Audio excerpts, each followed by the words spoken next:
Eh bah salut à tous les héros, c'est Hiro, j'espère que vous allez bien. Moi écoutez, ça va plutôt pas mal comme d'habitude. On se retrouve aujourd'hui pour l'ADH du mois d'août, comme d'habitude en deux parties, parce que comme d'habitude, y a pas mal de mangas que j'ai envie de vous présenter. Alors cette vidéo fait suite au petit bonus, le petit kiff vidéo unboxing que j'ai fait la semaine dernière, donc n'hésitez pas à aller checker. C'est de la figurine, c'est pas de la figurine conventionnelle, mais ça peut peut-être vous intéresser et puis peut-être vous faire découvrir une licence que vous ne connaissez pas. En attendant, si vous êtes ici aujourd'hui, c'est pour découvrir les achats manga, l'ADH du mois d'août. Donc on perd pas de temps, comme d'habitude, je balance le générique et on se retrouve juste après.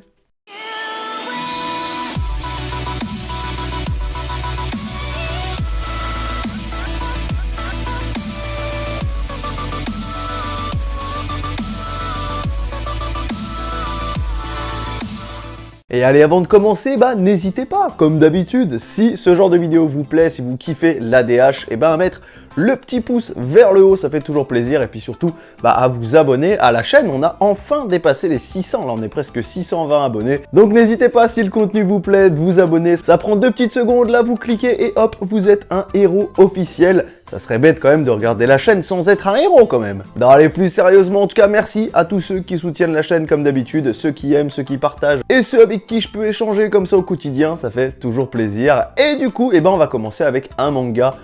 Le premier manga de mon ADH du mois d'août. Alors, un manga assez conventionnel, vous allez me dire, je pense que c'est peut-être un des mangas les plus connus, si ce n'est le plus connu, si on enlève bien entendu le mastodonte qu'est One Piece. On va bien entendu parler de Dragon Ball Super, Dragon Ball en général, mais là c'est Dragon Ball Super avec son tome numéro 14. Et oui, comme je l'ai déjà dit, DBS, c'est un manga qui divise quand même pas mal, mais pas moi, parce que au final j'aime bien quand même. Alors oui, c'est peut-être mon côté fanboy Dragon Ball qui ressort, mais voilà, je trouve pas que ça a tué la licence, que ça a détruit ce qu'était Dragon Ball. C'est forcément beaucoup plus fanservice, beaucoup moins étoffé je trouve qu'à l'époque, mais on a quand même des combats intéressants, des personnages intéressants, et puis là, l'adversaire de Goku et Vegeta à l'heure actuelle, sans compter les scans, parce que je vous rappelle que dans les scans il y a Granola, le gâteau de la mort, mais là, non, c'est Boro je crois, ou Moro, alors je confonds parce que je crois qu'il y a Boros dans One Punch Man, là je crois que c'est Moro. En tout cas, cette espèce d'ennemi à tête de bouc, je le trouve hyper stylé. Et puis surtout, petit spoil, attention, spoil alerte si vous n'en êtes pas là, mais dans ce tome, on voit enfin sa forme humaine, entre grosses guillemets, qui fait énormément penser à Cell, tout simplement, avec ses différentes transformations de plus en plus humanoïdes. Donc franchement, je kiffe ce petit clin d'œil comme ça au Dragon Ball Z à l'ancienne, même si on sent que c'est vraiment parce que Toyotaro, la personne qui a repris, est un gros fanboy de Dragon Ball à la base. On va forcément, au niveau du dessin, on sera pas dépaysé puisque c'est Toyotaro qui reprend les traits de Akira Toriyama. Donc on a quand même cet effet Dragon Ball. Alors à certains moments, on le sent que c'est pas vraiment le dessinateur de l'époque, mais voilà, c'est souvent précisé que Toriyama il corrige certaines planches, certaines postures, etc. Donc bon, le manga n'est pas non plus totalement laissé comme ça à la baille, même si on sent bien que Toriyama a un peu relégué le bébé et que maintenant lui, il fait ce qu'il a envie de faire à côté. En attendant un tome 14 qui est plutôt cool, j'en attends quand même beaucoup de la suite, surtout qu'il y a pas mal de trucs qui pop partout sur internet, des spoils en masse sur Instagram. Donc comme d'habitude, Instagram est votre ennemi, si vous êtes fan de manga et d'anime, c'est votre pire ennemi, je vous jure. En attendant, c'est un manga de Akira Toriyama, forcément pour ce qui est de l'univers et du scénario, mais dessiné par Toyotaro. C'est un manga que j'ai eu pour un prix standard un peu moins de 7 € chez les éditions Glénat. Et très clairement, si vous êtes fan de Shonen et de Dragon Ball, sûrement que vous allez apprécier DBS, sauf si vous êtes un puriste qui trouve que ça démolit l'œuvre. Allez, on continue avec un manga un peu moins conventionnel et qui a eu le droit à son animé sur Netflix il y a peu. Alors un animé un peu spé en termes de réalisation, mais qui est intéressant. C'est un manga humour avec des petites phases d'action, mais très humour. On va parler du tome numéro 6 de La Voix du Tablier. Oui, La Voix du Tablier, c'est un manga que je vous avais présenté il y a longtemps sur la chaîne, mais je crois que j'avais arrêté de vous présenter les tomes. Oui, je continue ma petite collection. La Voix du Tablier, c'est tout simplement un ancien Yakuza qui devient homme au foyer. Et du coup, ça, c'est forcément, il y a plein de délires qui font que le manga est extrêmement drôle, parce que le gars, comme je l'avais déjà dit, a tous ses réflexes de Yakuza. mais en tant qu'homme au foyer. Ça veut dire que le mec vraiment va passer l'aspirateur, mais va vraiment faire ça comme s'il nettoyait une scène de crime. Ou par exemple, il est en train de cuisiner et il va découper les oignons ou les trucs comme s'il était en train de dépecer un mec, et il y a les gens autour qui vont le regarder en disant « Mais c'est quoi ce psychopathe ?» avec le petit sourire en coin et l'air d'un malade mental, mais juste en train de couper des carottes ou des trucs comme ça. Il peut y avoir des scènes où le gars a l'air totalement ensanglanté comme s'il venait de buter quelqu'un et en fait c'est du ketchup et il a juste fait une sauce tomate.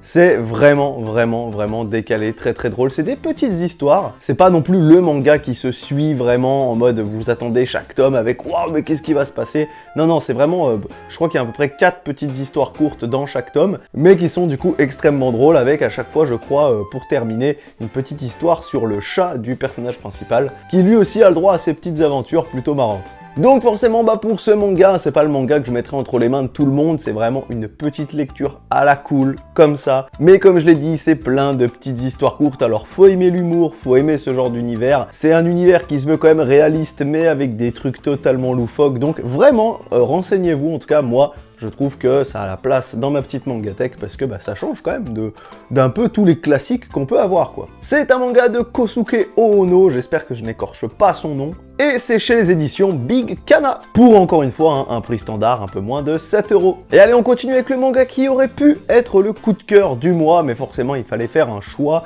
et c'est un manga que j'adore, mais tout particulièrement. Je m'étais laissé quand même pas mal d'avance dessus, et puis comme ça d'un coup j'ai tout rattrapé, là je crois qu'il me reste 2 tomes avant d'en être à celui-ci justement. C'est un manga dessiné par le grand Boichi, celui que je vous rabâche tout le temps les oreilles avec, mais qui est juste incroyable dans ses dessins. Et oui, si je dis Boichi, vous l'aurez sûrement compris, c'est le tome numéro 16 de Dr. Stone. Alors Dr. Stone, c'est le manga qui divise. Forcément, il y a pas mal de gens qui n'aiment pas, puisque c'est pas un shonen baston classique, c'est vraiment plus axé sur la réflexion, sur un personnage qui se sert de son cerveau et de ses inventions.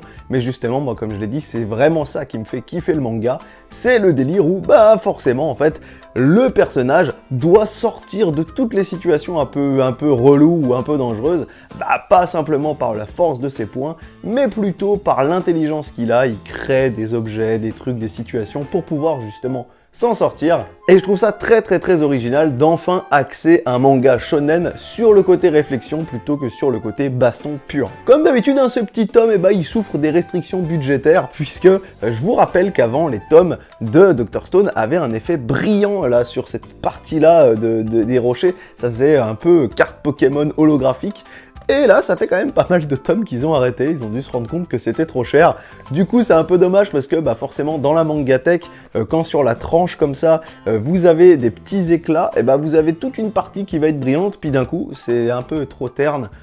Bon, c'est dommage, mais c'est du gadget. En attendant, le manga n'en est pas moins excellent. Et puis, on approche peut-être de la fin. En tout cas, il y a pas mal de choses qui bougent dans ce manga, dans les tomes actuels. Donc en tout cas, j'apprécie beaucoup. Alors je sais pas combien il y a de tomes au final, mais en tout cas je trouve que c'est un manga qui se lit relativement vite, donc 16 tomes pour moi c'est pas non plus indigeste. En tout cas, si vous kiffez la réflexion, si vous kiffez vous prendre la tête, vous creuser la tête, eh bien c'est sûrement un manga qui sera fait pour vous. On sait que Boichi, il kiffe tous ces petits trucs un peu scientifiques, et pour moi, à mon avis, ça reste quand même un manga très intéressant à avoir dans une mangatech. Surtout que comme, un petit peu le manga d'avant, c'est un manga qui va un peu sortir des sentiers battus, et je trouve que ça fait du bien de temps en temps. C'est un manga de Riichiro Inagaki, dessiné par Boichi. Comme d'habitude, Boichi, on l'embrasse.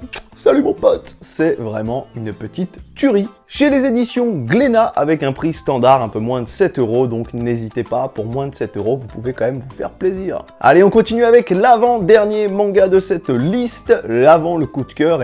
Qu'est-ce que c'est? De quoi on va parler? On va parler d'un manga que vous kiffez peut-être, qui est assez glauque et qui va bientôt avoir droit à son animé. Oui, vous savez sûrement de quoi je parle.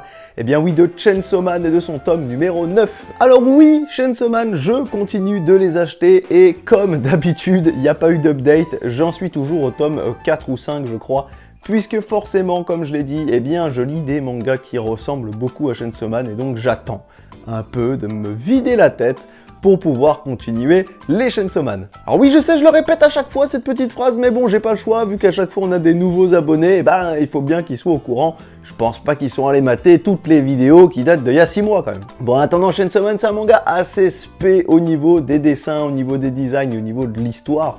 Un peu glauque, parfois vraiment trash, mais toujours aussi bon. Je vous rappelle que c'est l'auteur qui a fait Fire Punch, le manga que je vous ai présenté là dans les 5 mangas courts parfaits pour l'été, qui était en collaboration avec Final Effect 4, donc si vous l'avez pas vu sur la chaîne, eh ben là, elle est pas très loin là. Juste après cette vidéo là, allez regarder, c'est super intéressant, puis ça va vous faire découvrir des mangas très courts et très kiffants. En attendant, Chainsaw Man, moi c'est un manga que j'apprécie. Alors je sais que la plupart des gens à qui j'en parle n'aiment pas trop, donc vous, n'hésitez pas à me dire dans les commentaires si vous aimez Chainsaw Man. Moi en attendant, ça m'a quand même bien conquis. C'est un manga de Tatsuki Fujimoto, édité chez Kaze Shonen Up. Toujours aussi dur à dire ça, Kaze Shonen Up. Vraiment, je fais des Kaze Shonen Up en off, c'est mort de rire. En attendant, très cool et pour un prix standard un peu moins de 7 €. Et du coup, on termine cette vidéo avec mon coup de cœur, en tout cas un de mes coups de cœur de cet achat manga. C'est un manga vraiment pas conventionnel. Je pense qu'il y a très peu de chances que vous l'ayez dans votre mangatech et peut-être même que vous en ayez entendu parler. C'est un manga tiré d'un jeu vidéo, donc je sais, la plupart du temps, c'est pas vraiment foufou. Mais moi, c'est une licence que j'adore, une licence de Square Enix. Ah, est-ce qu'on parle de Final Fantasy? Eh bien non, on va parler du tome numéro 1, et en plus en édition limitée, s'il vous plaît, de Kingdom Hearts 3. Et oui, Kingdom Hearts 3, le jeu vidéo qui est sorti il y a un petit moment maintenant, que j'ai dégommé, qui était incroyable, vraiment je vous le recommande, eh bien a eu le droit à sa version Ultra Shiny Collector, et surtout à son manga, et ça fait plaisir, puisque oui, il y avait déjà des mangas Kingdom Hearts qui étaient sortis, tirés des autres jeux d'ailleurs je crois, mais là le Kingdom Hearts 3 je pense qu'il va être vraiment très cool. Donc là oui, c'est la version en édition limitée, c'est pour ça qu'elle vous bousille les yeux avec le néon. À l'intérieur, qu'est-ce qu'on va y trouver? Tout simplement on va y trouver des petites cartes qui reprend des planches du manga. Ce genre de petites planches, il y en a pas mal, c'est des espèces de grosses cartes postales en fait tout simplement. Alors voilà, il y en a des comme ça qui sont carrément moins intéressantes, mais on en a quand même qui sont assez jolies. Donc là c'est ce qu'on peut voir sur la première de couverture, mais on a pas mal de petits trucs comme ça avec des effets un peu stylés. Donc ça j'ai vérifié, c'est bien des planches qui sont disponibles dans le manga, et donc du coup vous allez pouvoir retrouver en lisant le petit tome. Mais très clairement, pour ceux qui sont fans des petits goodies, moi je trouve qu'elles sont assez stylées. Et mis à part son petit côté super shiny, brillant, trop beau, argenté, eh bien le manga lui est comme ça de base, donc vous pouvez voir qu'il est quand même très coloré, très joli. Moi vraiment je kiffe, vraiment je kiffe la première de couverture, je trouve qu'elle est magnifique et qu'elle reprend du coup bien, je pense, le début des aventures de Kingdom Hearts 3, où on voit directement Hercule avec le mont Olympe, si je dis pas de bêtises. En tout cas très cool qu'il y ait un manga sur ce jeu et puis sur cette licence que moi en tout cas j'adore. Alors pour le prix, je voudrais pas vous dire de bêtises puisque en fait il n'y avait pas le prix de noté, mais vu que c'est une édition limitée, je suppose qu'elle est à plus d'un prix standard. La plupart du temps c'est entre 8 et 10 €. Donc pour celui-là, je pense que ça sera un peu plus cher qu'un prix standard, mais si vous êtes fan de la licence, si vous aimez Kingdom Hearts et si vous avez kiffé Kingdom Hearts 3 et que vous voulez le redécouvrir en version manga, je pense que ça peut être super intéressant. Parce que oui, d'ailleurs, une de mes craintes au début quand je l'ai acheté, c'est de me dire, mais en fait je viens de l'acheter comme ça, mais j'ai même pas vraiment... En fait j'ai vu Kingdom Hearts 3 dans le rayon manga, je me suis dit, mais incroyable, je prends tout de suite. Sauf qu'après, avec réflexion, je me suis dit, oh, c'est peut-être un roman en fait, et je viens de me tuer dans le game là. Donc quand je suis arrivé direct, je l'ai feuilleté, et non, c'est bien. Un manga, ça fait plaisir. Et d'ailleurs, comme d'habitude, je vous aurais sûrement mis des petites images, des petites planches, pour que vous puissiez savoir si ça vous plaît ou non. En tout cas, gros coup de cœur, puisque gros fanboy, je kiffe vraiment la licence, donc je suis bien content de la retrouver en manga. Vous me direz vous dans les commentaires ce que vous en pensez, et puis surtout vous me direz si vous avez craqué, si vous l'avez acheté. Et puis si je vous l'ai fait découvrir et que ça vous a donné envie, la mission est réussie. Pour le manga, c'est un manga de Shiro Amano, d'après l'œuvre originale bien sûr de Tetsuya Nomura. Et pour les éditions, je crois que c'est Nobi. Alors je me renseignerai parce que c'est un logo que je n'ai jamais vu. Donc voilà, en tout cas une édition nouvelle dans la Mangatech. Voilà en tout cas qui met fin à cette première partie des achats manga du mois. J'espère qu'elle vous aura plu. Comme d'habitude, si la vidéo vous plaît, si la chaîne vous plaît, n'hésitez pas, le petit pouce vers le haut, l'abonnement, commentez. Dites-moi en commentaire d'ailleurs ce que vous avez acheté comme manga pour ce mois-ci. Et quant à nous, on se retrouve très rapidement pour une prochaine vidéo. Et comme d'habitude, c'était Hiro pour vous servir.